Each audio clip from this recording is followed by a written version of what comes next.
coisa linda. Abra sua Bíblia aí no livro de Ruth. Nós estamos no mês da família. Bom poder estar de volta à igreja depois de alguns dias aí, um pouco adoentado. E poder rever aqui um culto de oração com tanta gente, né, mãe? Coisa maravilhosa, né? Sadi, Vamos recrutado, né? Sadi e Maria José tá com moral aí, hein, cara. Vocês estão arrebanharam uma galera aí para o culto de oração. Coisa maravilhosa, hein? Uma turma aí que eu não vejo já faz um bocado de tempo, cara, né? Que é isso? Nós estamos aí com um desafio de trabalhar alguns textos de forma contínua. Nós chamamos de mensagem expositiva. Pegar o livro todo e pensar acerca do livro todo. Acabamos de terminar agora uma série no livro na carta de Paulo aos Filipenses. E hoje nós vamos pensar aqui, com base no tema da família, o mês da família, o livro de Ruth. Vamos começar hoje, Ruth capítulo 1. É um texto muito conhecido de todos nós.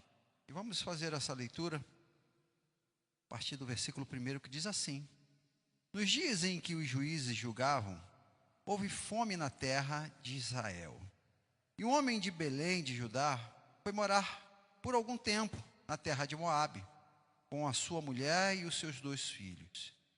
Este homem se chamava Elimeleque, e a sua mulher se chamava Noemi, e os filhos se chamavam Malom e Quilion. Eram efrateus de Belém, de Judá. Foram à terra de Moabe e ficaram ali. Algum tempo depois, Elimeleque, o marido de Noemi, morreu e ficou sozinha com os 2 filhos. Estes casaram com mulheres moabitas. O nome de uma delas era Or e o nome da outra era Ruth.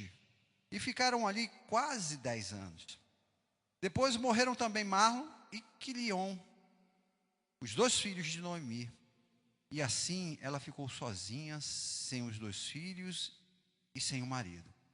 Então Noemi voltou da terra de Moabe com as suas noras, porque ainda em Moabe ouviu que o Senhor havia se lembrado do seu povo, dando-lhe alimento. Assim ela saiu do lugar onde havia morado, e as 2 noras estavam com ela. Enquanto caminhavam, voltando para a terra de Judá, Noemi disse às suas noras: Vão agora e volte cada uma para a casa de sua mãe, e que o Senhor seja bondoso com vocês, assim como vocês foram bondosas com os que morreram e comigo.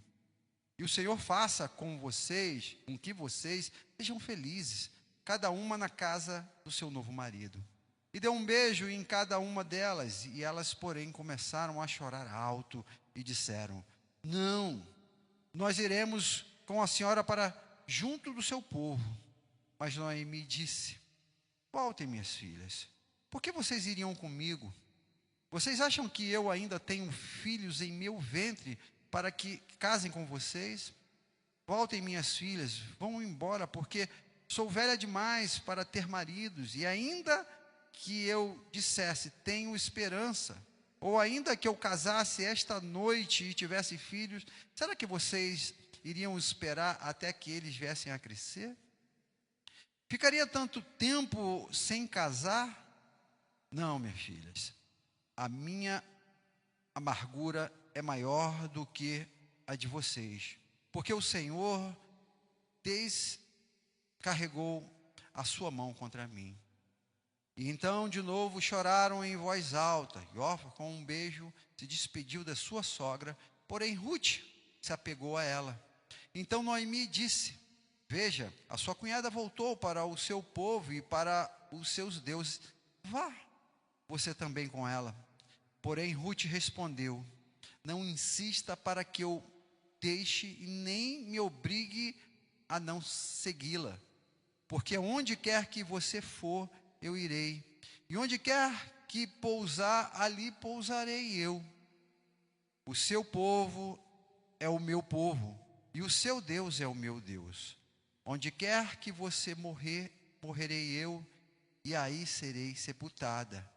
Que o Senhor me castigue, se outra coisa que não seja a morte me separe de você. Só daí, vamos orar. Pai, pedimos, ó Deus, em nome de Jesus, que esta palavra, ó Deus, encontre em nós, ó Deus, sentido, ó Deus. E que nós, ó Deus, por meio do conhecimento que o Teu Santo Espírito nos traz, e que, ó Pai, nos provoca incomodação, ó Deus, inquietação, ó Pai, diante da cultura em que nós vivemos e tudo aquilo que temos aprendido nos nossos dias, ó Pai. E, ó Pai, uma vez diante de tudo isso, nós possamos, ó Deus, escolher, fazer a escolha certa, ó Deus, diante das lutas do nosso tempo, ó Pai. Nós te pedimos em nome de Jesus. Amém e amém. Igreja, é um texto de um grande desafio para a família moderna, família do nosso tempo. Estamos aí com Sadi e Mazé se preparando aí para constituir uma família. Nós temos vivido num tempo em que, quando nós vamos falar sobre casamentos, e principalmente para os mais jovens, nós vimos e às vezes ouvimos, por meio de uma fala, um medo que alguns têm de entrar nesse empreendimento chamado família.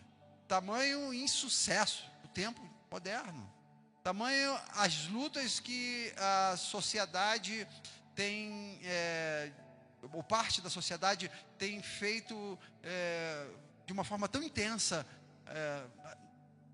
contra a família. Temos visto isso nas séries, nas novelas, no nosso condomínio, onde nós moramos, no bairro, na faculdade, em todos os lugares nós temos visto como a família tem sido atacada nos últimos tempos.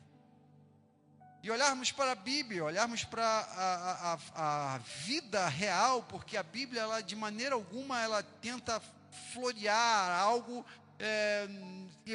nos vender algo que de fato não é. A Bíblia traz a realidade nua e crua, como nós acabamos de ver aqui na vida de Noemi. Noemi traz aqui uma realidade cruel, de que as famílias passam, infelizmente. Inclusive, alguns comentaristas vão dizer que esse livro ele não devia ser chamado livro de Ruth, mas sim livro de Noemi. É interessante, né? Porque o livro ele começa com a história de Noemi, você vai ver lá no comecinho, falando sobre Noemi e Elimeleque, e termina falando sobre Noemi, né? As últimas palavras estão falando sobre Noemi. Mas o fato que nós gostaríamos de destacar aqui é essa família passando por um momento de luta, porque parte daquilo que nós temos vivido hoje,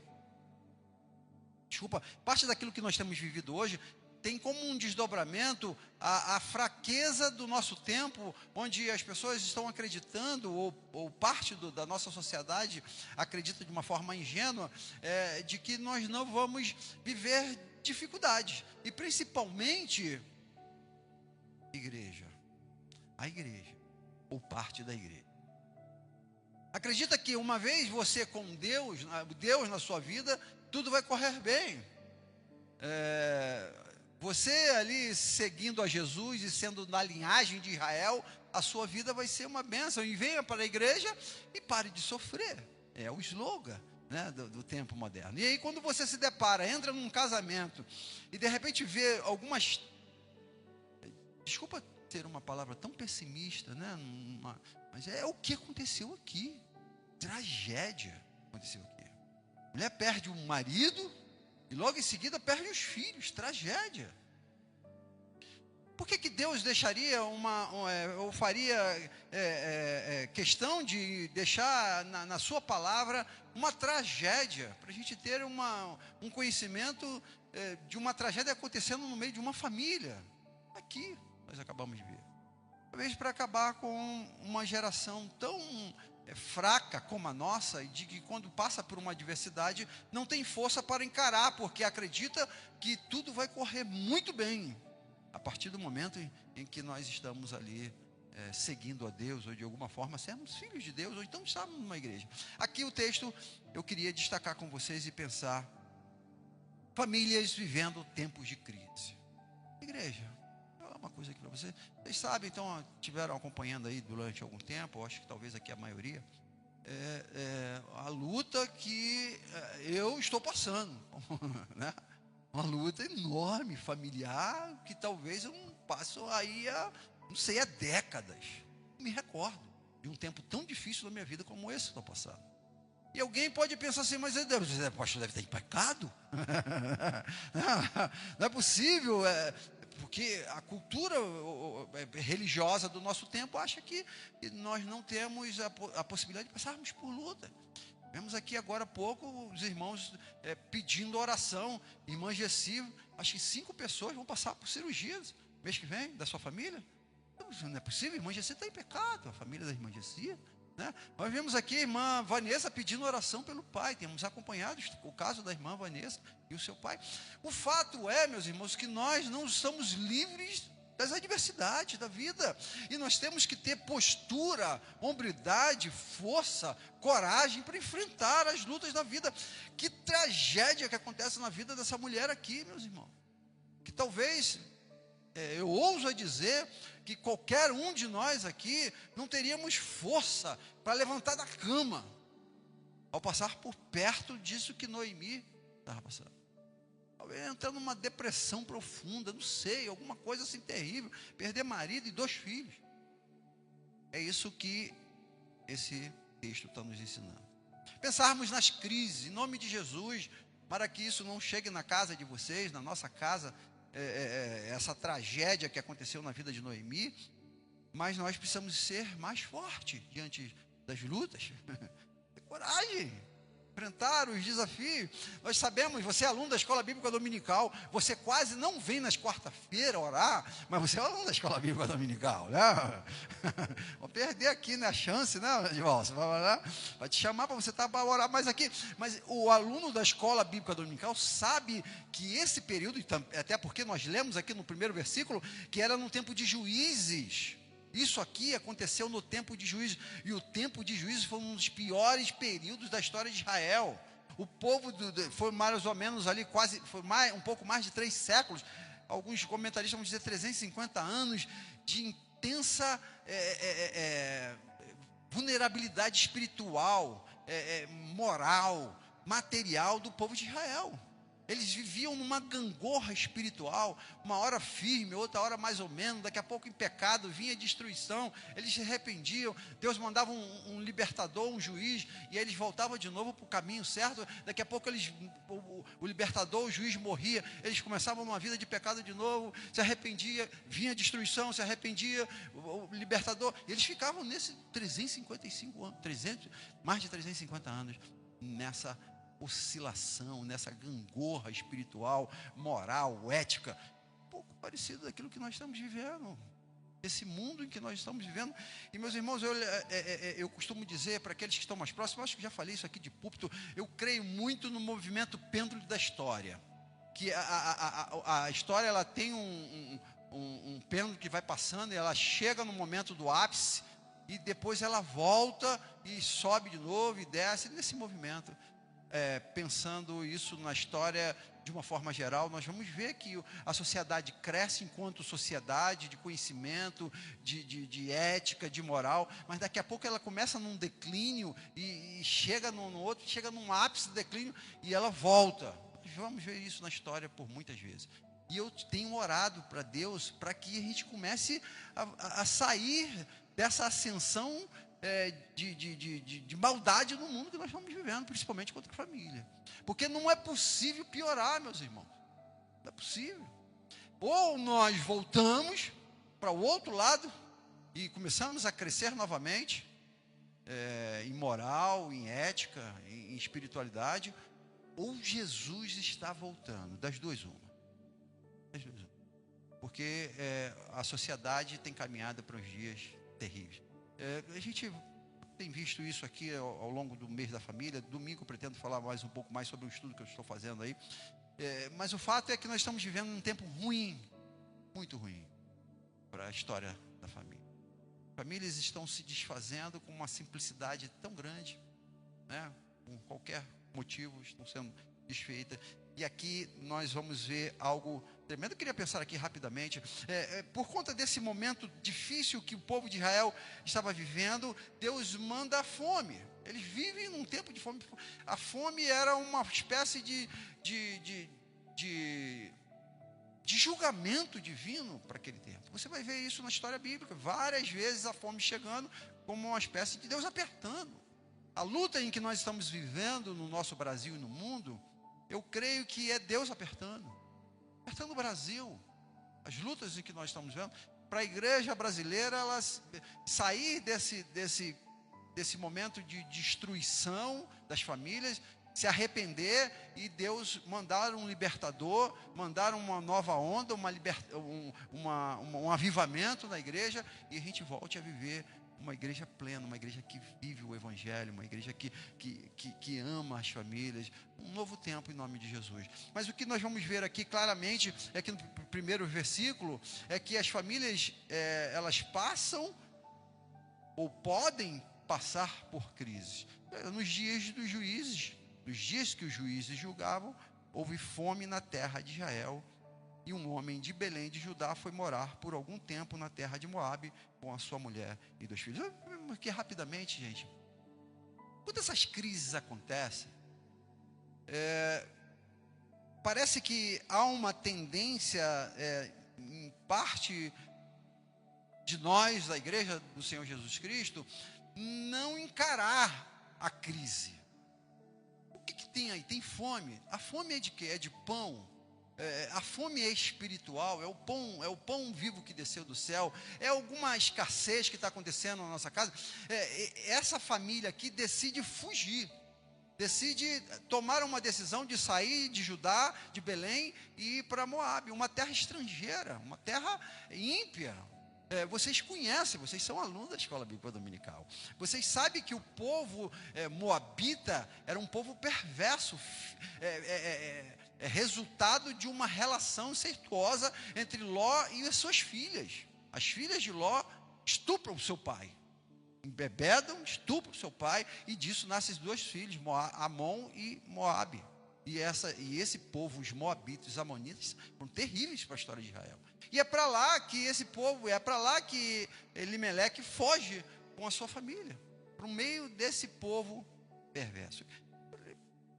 Igreja, a gente nos acompanha, diante das lutas que aparecem, e que por muitas delas aparecem por conta das nossas falhas, como aqui no caso de Israel, a fome chegou por conta da falha deles.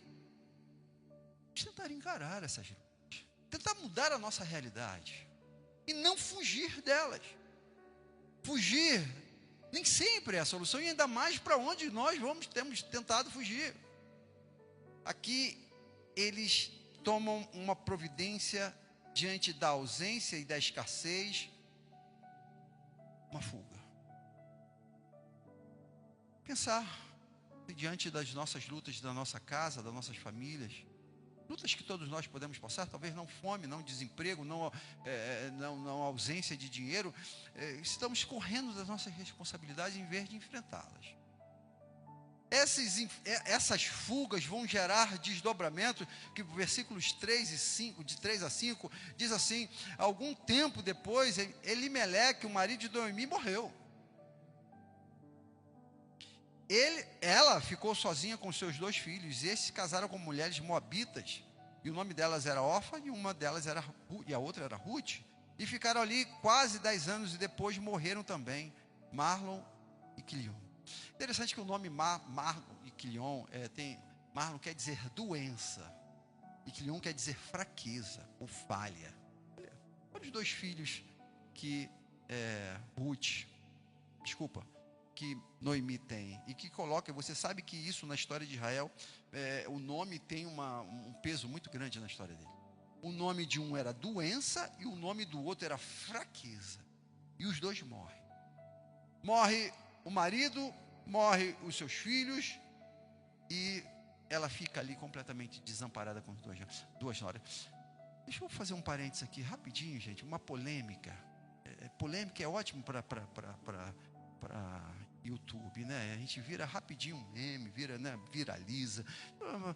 Gente, aqui a ausência da figura masculina causa uma terrível desgraça naquele ambiente. Morre o marido e morre os 2 filhos. Sei lá, poderia ter morrido uma nora, poderia ter morrido, sei lá, a mulher. Morre os homens daquela família.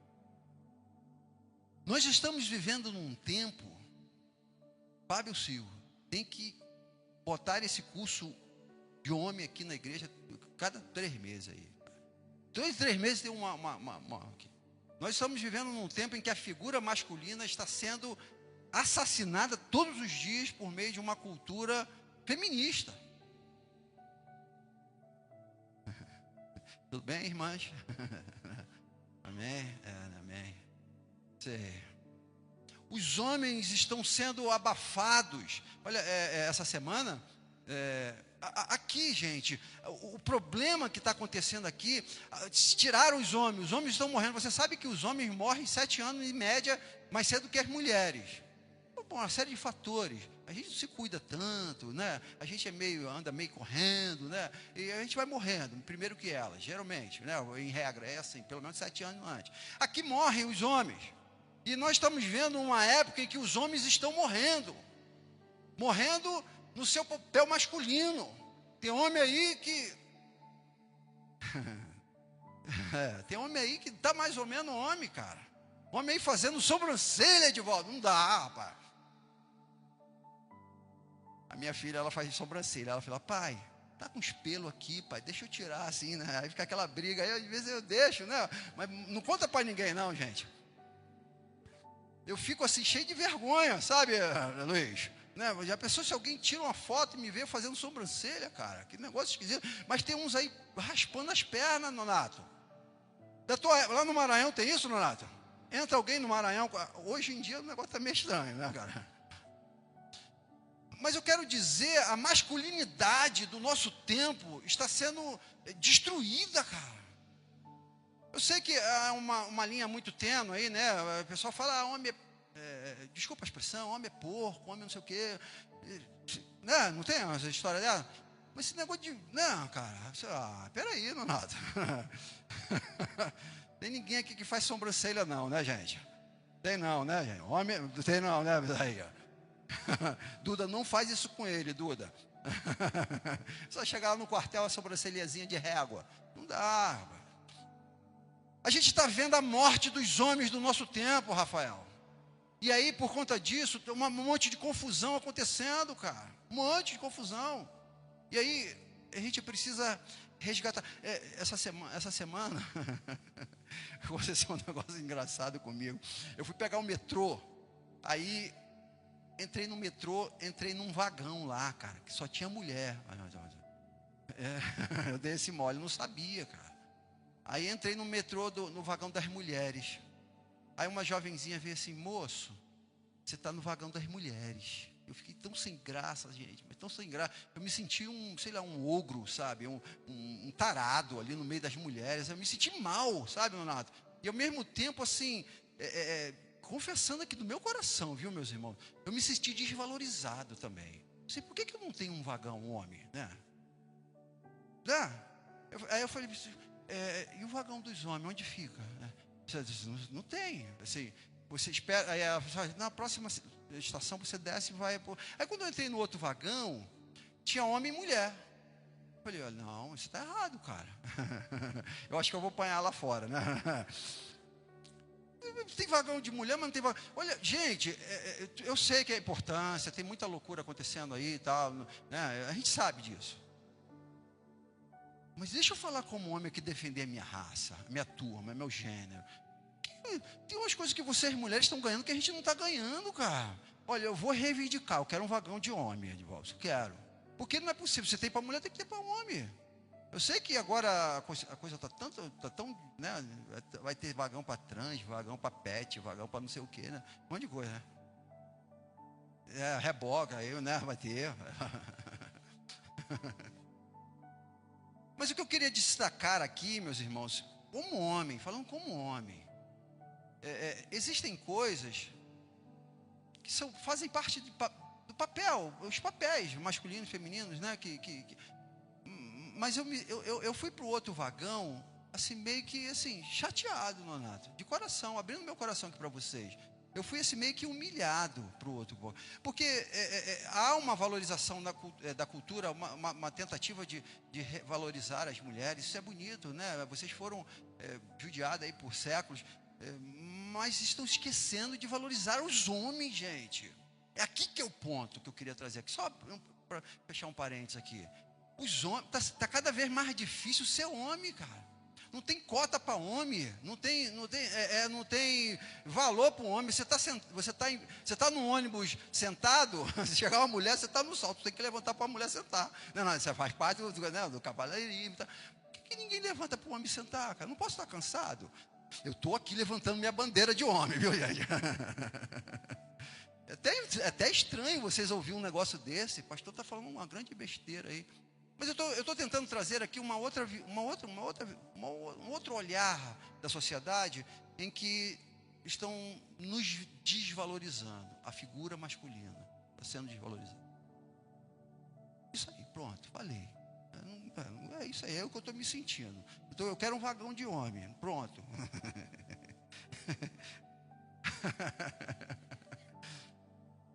Igreja do Senhor Jesus Cristo, a tentativa, a gente precisa parar e pensar na tentativa da valorização da figura masculina. É isso que eu queria falar para vocês.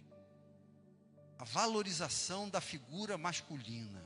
Porque quando falta um homem, olha a bagaceira do texto aqui. E é isso que está acontecendo na nossa sociedade. Está faltando homem. E os homens, eles estão apanhando. Alguns merecem mesmo apanhar. Mas tem homem sério, tem homem que é trabalhador, tem homem que é honesto, tem homem que precisa ser valorizado. Valoriza o seu pai, valoriza o seu marido, valoriza os seus filhos, cara. A gente fica valorizando só as mulheres aí. Aqui vai ter uma bandeira agora de machismo. Eu sou machista. Vamos voltar para o texto aqui. Pronto, já dei meu recado. Já desabafei lá do metrô que eu fiquei chateado. Eu quero um vagão de homem. Outra coisa que o texto nos mostra aqui, cara, que é tremendo aí, para a gente já caminhando aí para o nosso desfecho, são duas coisas que eu queria destacar aqui. Primeiro, versículo 6 diz: então Noemi voltou para a terra de Moabe com as suas noras, porque ainda em Moabe ouviu que o Senhor havia lembrado do seu povo, dando-lhe alimento.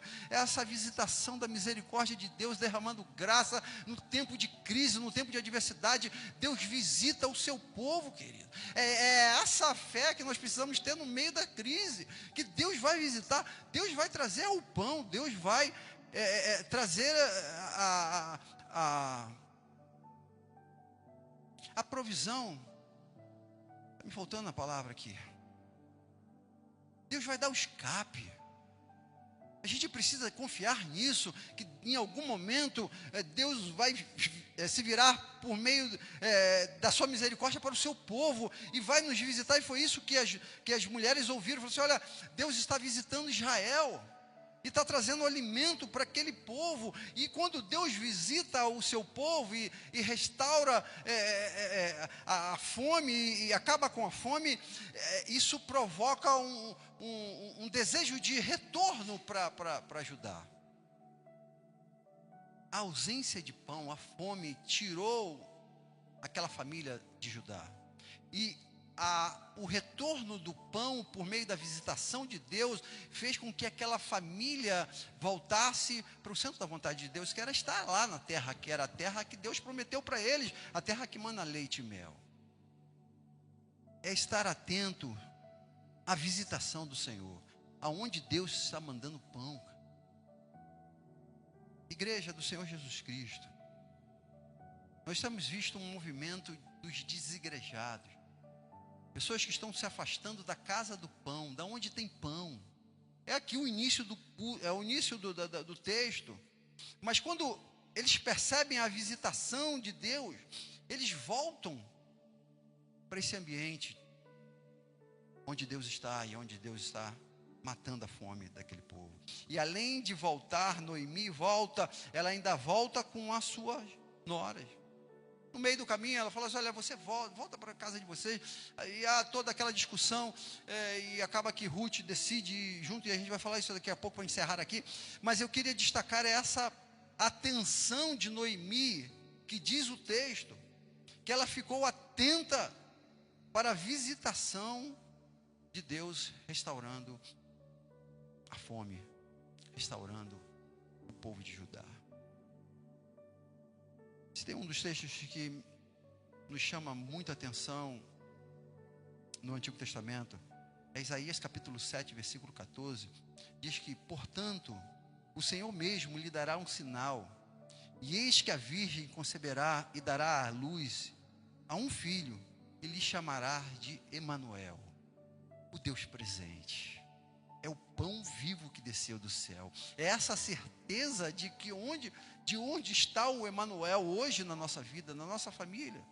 É essa visitação de Deus por meio do seu Filho Jesus Cristo que deve nos fazer ir em direção a ela o tempo todo. Diante das crises, diante dos momentos de alegria, está indo em direção ao lugar da visitação de Deus, do Emanuel. A igreja do Senhor Jesus Cristo. A pandemia e a tecnologia têm nos afastado da casa de pão, do lugar da manifestação do Emanuel, do Deus presente. E esse texto nos mostra que quando elas sabem que lá tem pão, elas correm para lá. Que em nome de Jesus, por meio dos momentos de dificuldade da nossa vida, a gente tenha a capacidade de estar atento da visitação de Deus em determinados lugares e ir lá atrás desse pão. Pastor Ricardo Barbosa, pastor aqui de Brasília, ele disse que conhecer Deus é encontrá-lo no despojamento de tudo o que não é Ele. Coisa maravilhosa. Essas mulheres abrem mão da sua história, deixam Moabe para trás para se encontrar com Deus. João de Ávila diz: eu oro para que Deus abra os meus olhos e nos permita ver os tesouros escondidos que Ele nos concede nos sofrimentos dos quais o mundo só consegue pensar em fugir. E C.S. Lewis diz que Deus sussurra nos prazeres, fala em nossas consciências e grita em meio das dores. O megafone de Deus para despertar um mundo surdo são os nossos sofrimentos, segundo C.S. Lewis. Foi aqui Deus mostrando através dos sofrimentos onde tinha pão. E eu quero encerrar aqui: famílias em tempos de crise, pode, uma vez atentas e indo em direção a esse pão, que é o nosso Emanuel, Deus presente, Jesus Cristo. Versículo de 7 a 17, a 16, aquela conversa entre Noemi e as suas noras, e eu quero destacar o versículo 16 para a gente encerrar aqui, dizendo: porém Ruth respondeu: não insista para que eu deixe e nem me obrigue a não segui-la, porque onde quer que você for, eu irei, e onde quer que pousar, ali pousarei. O seu povo é o meu povo e o seu Deus é o meu Deus. Gente, que coisa tremenda, coisa maravilhosa, e que tem uma ausência tremenda do nosso tempo. Chama-se lealdade, chama-se compromisso. Aqui nós vamos ver uma nora abrindo mão da sua história, da sua cultura, da sua terra, por conta da amizade. Amizade. Eu queria encerrar a nossa reflexão nessa noite tentando ressaltar aqui esse aspecto tão importante que a igreja do Senhor Jesus Cristo desenvolve. Não somente a igreja no Novo Testamento, o Antigo Testamento, você vai ver o povo de Deus preocupado com a comunhão, e que nós, mais uma vez, estamos sofrendo do nosso tempo, vocês sabem disso, com essa separação, cada um no seu quadrado, cada um vivendo a sua vida no individualismo e perdendo a beleza da vida de comunidade, de igreja, de estar junto. É isso que o texto nos mostra na lealdade entre essa nora e essa sogra. Eu quero aproveitar isso aqui e dizer o quanto eu sou grato por essa igreja, diante da luta em que eu estou vivendo, hoje estou vivendo. A lealdade, a amizade que vocês têm desenvolvido comigo e demonstrado por meio de mensagem, telefonema, ajuda financeira que vocês têm me dado. Mostra a amizade, o compromisso, a lealdade que vocês têm. Deus seja louvado pela vida de vocês, igreja. Isso faz uma diferença quando você está passando por luta. Você recebe uma mensagem, estou orando por você. É isso que a igreja do Senhor Jesus Cristo, é aqui que está a grande diferença, nós e do mundo. Brasília tem uma característica terrível, meus irmãos. Eu não sei como é que está aí no restante do mundo, provavelmente muito parecido também. Morei 7 anos ali no sudoeste. Eu conheci o meu vizinho da porta do lado quando eu pegava o elevador com ele. Assim, sei lá, em 2 meses, em algum momento eu encontrava com ele no elevador. Uma coisa impensável em tempos atrás, ou em outras culturas. Vocês que vêm de Minas Gerais, do Nordeste, do Rio de Janeiro, é um povo junto, é um povo que se ama, um povo que faz amizade. E aqui a gente precisa lutar. Deus seja louvado, porque essa igreja, repito, meus irmãos, é uma igreja que tem muitas amizades. Deus seja louvado. Que igreja boa é a nossa. Um povo que se ama, está junto, que está dizendo aqui na história de Noemi e Ruth. Eu estava lembrando, um tempo atrás, eu era pastor lá, uma das congregações dessa igreja, lá em Valparaíso, isso há 17 anos atrás. E uma época a gente passando por uma dificuldade financeira, pastor Guilherme luta, né? E já era o final do mês, Fábio, a despensa já um pouco vazia, a gente com 3 crianças, e de repente, a gente ali naquela luta, sabe como é que é a vida de pobre? Eu não sei se você sabe como é que é isso, né, cara? Aline, calma que o cartão vai virar, né? O cartão virar é o dia mais importante do mês, né? É quando o cartão vira. E aí estava perto do cartão virar, a gente vai no mercado fazer compra e de repente chega lá em casa, a campanha toca, 2 irmãos dessa igreja aqui, porque lá era a congregação daqui, né? Uma picape cheia lembra disso, Aline? Cheia de legume, fruta, comida, tanta comida que eu tive que distribuir lá para o pessoal lá de Morada Nobre lá, cara. Irmão Maurício Martins, esposo da falecida irmã Marina, e o Stanislau, uma caminhonetezinha. A minha sala no lado ficou cheia de coisa, cheia de comida. Assim. É essa amizade, meus irmãos. Assim, eu estou contigo. Eu estou contigo no momento em que você está bem, você passou no concurso público, você ganhou uma promoção, você está com saúde, você está com seus filhos aí, mas eu estou contigo no momento de dor, de luto, de desespero, de fraqueza. Eu estou contigo, cara. E essa é a expressão que Jesus espera que nós vivamos como igreja, juntos, o Emanuel presente em todo o tempo. Eu louvo a Deus que nós estamos desenvolvendo aqui nessa igreja, através do pequeno grupo, estamos desenvolvendo os grupos discipuladores dessa igreja. É caminhar junto. Uma vez por semana, eu e os pastores dessa igreja, nós nos encontramos, estamos juntos. Parte do corpo diaconal, nós estamos juntos uma vez por semana, estudando um livro, orando ali junto, caminhando juntos, meus irmãos. Uma coisa bem diferente do que nós estamos vivendo nesse nosso tempo. Discipulado, caminhar junto. Eu queria encerrar nossa reflexão dessa noite, deixando esse desafio. Você não está fazendo parte de nenhum discipulado dessa igreja, não tem ninguém caminhando com você, como Ruth e Noemi. Agora, no 2º semestre, nós vamos abrir novos GDs. Em nome de Jesus, faça parte. GD é grupo discipulador. Faça parte de um grupo discipulador dessa igreja e caminhe com a sua Ruth, caminhe com a sua Noemi. Faça, desenvolva tempo de qualidade, de oração, de compromisso, em nome de Jesus. Amém, igreja? Vamos orar, vamos encerrar nosso tempo. Deus, obrigado a Deus, porque nós vemos que no mundo teremos aflições. As famílias certamente vão passar por momentos de crise, ó Deus. Mas nós louvamos o teu nome porque nós vemos nesse texto, ó Deus, o seu tempo de visitação, Pai. Oh, aleluia, Pai.